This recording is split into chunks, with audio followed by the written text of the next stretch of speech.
There's a real mixed program this year. I sort of classify it to three different areas. Firstly, biodiversity. Secondly, understanding the Denman Glacier itself and its behaviour and its structure. And thirdly, human impacts.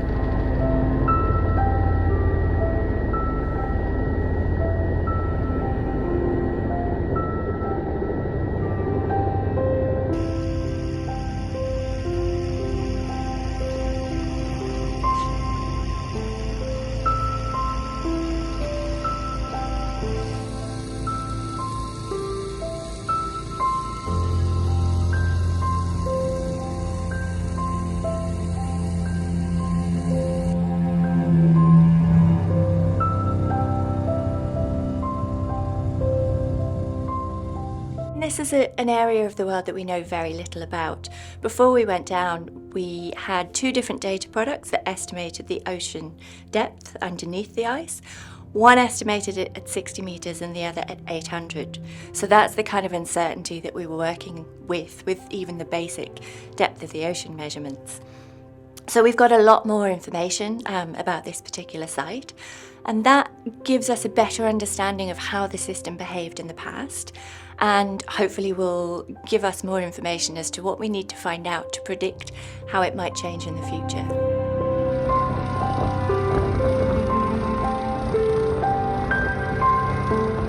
It will give us different measurements and different understanding of the system, but equally important because it's so close to the point at which the ice starts to float.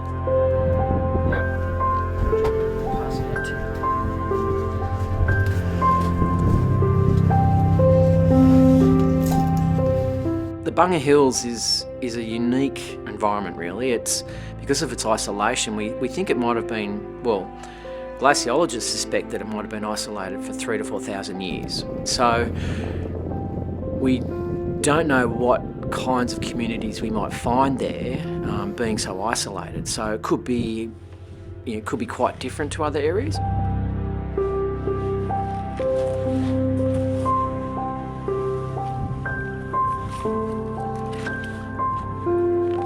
With climate change, there's a strong chance that we'll see a lot of environmental change in Antarctic coasts. As sea ice retreats and waters warm, a lot of the fauna that live there might not be able to survive in a future climate. So I think we need to document what's there.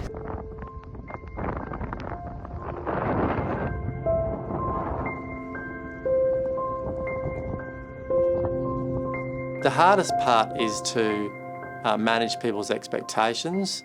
The other really critical and challenging part is maintaining people's sense of joy, the notion that they are doing, really positive, amazing work, because it is a challenging environment.